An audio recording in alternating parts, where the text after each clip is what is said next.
What is going on, guys? MG2005 Gundam here, and today I'm gonna be reviewing the high grade Gundam AGE-1 full Glansa. Now this is the final high grade and the final variant of the AGE-1 in the anime, and this is also the final high grade of the Gundam AGE series. And sorry for shaking the camera there, and as you can see, it's practically the normal AGE-1 without all its armor. And it's also the AGE-1 flat because it does not have the AGE symbol in its chest. Now you do have a few stickers. As you can see, I panelized this guy and I sprayed matte clear coat over it. Now you have gold gold stickers for the cameras and the eyes. You have a white sticker for the flat symbol, but you can use that piece, but it would kind of interfere you putting on the armor, and the ones on the legs. And that is basically it for the model itself. And for accessories for the original AGE-1, you have the shield, and this cover is supposed to go at the bottom, but since it's the full Glansa, the new shield rifles will peg onto the side. I decided to put it on the side. It's not gonna be removed. It's not coming off forever, and the shield just pegs in sturdily. And you do also have the dots rifle, so you can just take apart the hand and put it in. And that is basically it for the AGE-1 flat. And now the armor is over here. I separate it into 3 different piles just so I don't forget which one's which direction. Now let's start with the legs. Now the legs, you have 3 pieces. Now you can just put them on, and the legs articulation will be hindered later, so it just fits snugly here. And so you just sandwich the leg together, and you just put this top piece over the 2 pieces. There you have it armed on the one side. Now let's do it on the other side. I'm sorry if I'm shaking the camera.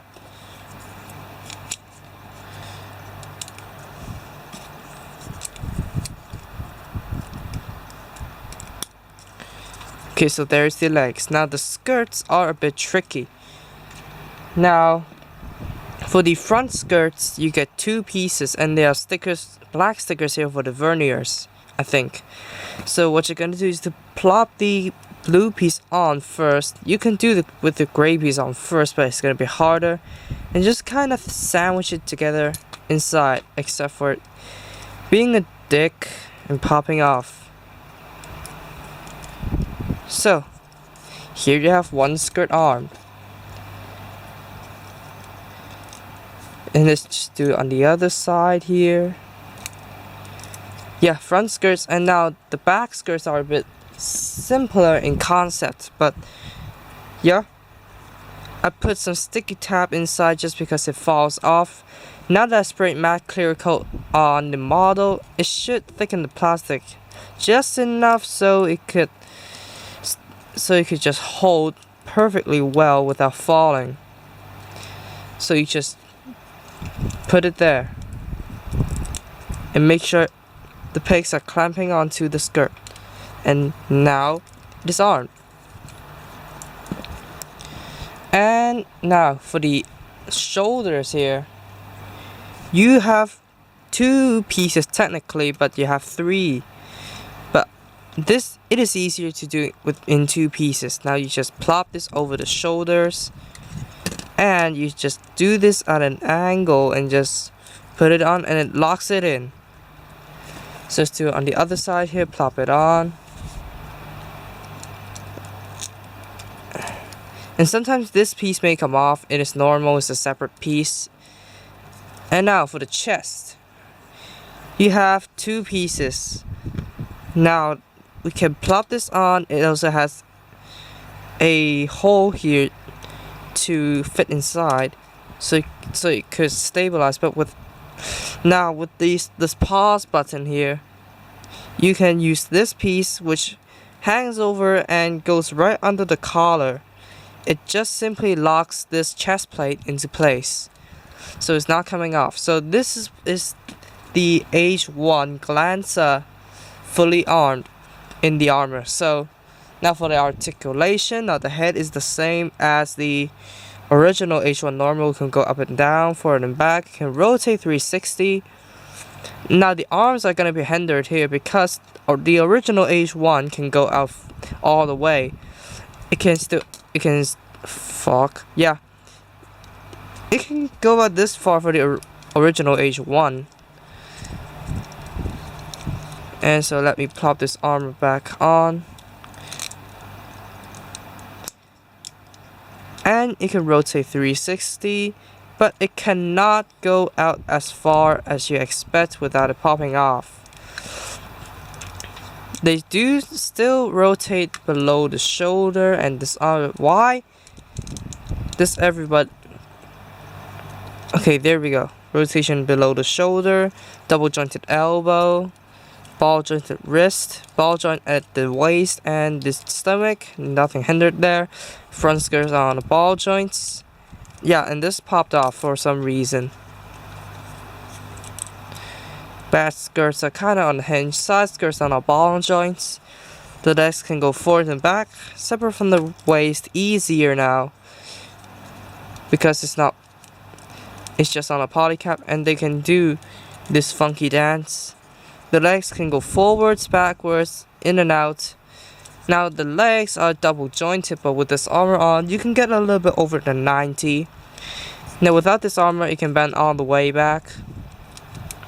Now the feet, they can rotate all the way around. This armor piece is kind of on the one, it's ball jointed on the one side. Now there's a polycap, it can go forward and back. And on the foot, it can go forward and back, more side to side rotation. And since the armor is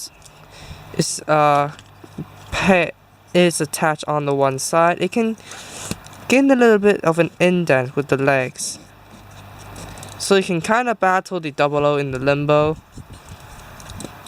So that's for the articulation.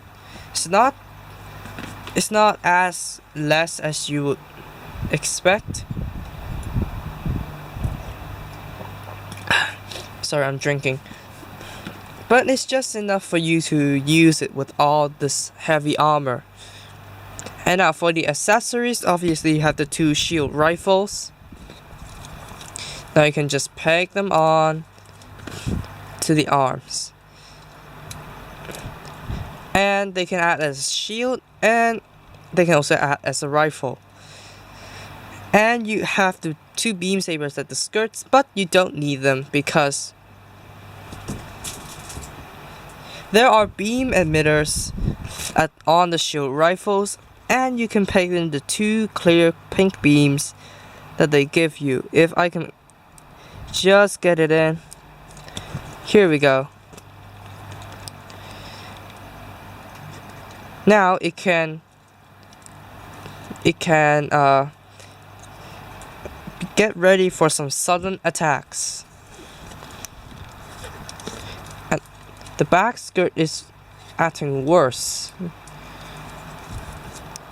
Now we have the flight pack to make it the full Glansa. Now this has quite a bit of articulation. Now there's a ball joint at the cannon, and there's a swivel here. So that is all. And what you're gonna do is to line this part up with the hole, rectangular hole that is just right below the spoiler, and peg these two pegs into the thrusters here. So it stays on pretty well, and it got a lot of weight issues if you don't angle the legs correctly. Now the cannons can come forwards to fire, and it also provides you with a handle which you don't really need because the polycap inside supports the weight of the cannons, so you can let it shoot 4 beams at once. And that back skirt just keep popping off. And you can put in the dots rifle to make him fire a 5th beam like the Freedom would. Anyways, that's all for the accessories for the AGE-1 full Glansa. Now let's do a bit of comparisons. Now speaking of bulky suits, no one, absolutely no one except for the GPO-2A Phasaelus can battle over the CeraV for its bulkiness. Obviously this is the G and Heavy Weapon B setup, so it is supposed to appear as more bulkier. And speaking of cannons on the back, why not bring in the Gundam Harut? And obviously the wings are a bit of a width problem more than a weight issue. So let's get them all 3 lying at the back. Obviously the AGE-1 is supported by the CeraV, because why not? So yeah, these 3 look pretty good together, and I forgot to turn on the lights for the whole review. Fuck me then. So let's see what does it look like with the lights on.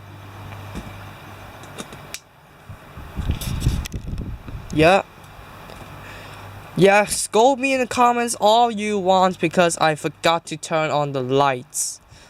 Now anyways guys, that's all for the review, and big news if you are in the past watching this, and because I have some ideas for the CeraV, I'm gonna be buying the Raphael Gundam, reviewing it, and making the CeraV 2. And stay tuned for those 2 reviews. And yeah, that's the end of the review. And if you did like it, please be sure to drop a like, comment, and also subscribe for more gaming videos, model reviews, and all that kind of stuff. And why not subscribe to Rainbow Live for his singing videos, and Piano Jack for his gaming videos. Anyways guys, that's all for today, and I'll see you all in the next video. Peace out. Bye bye.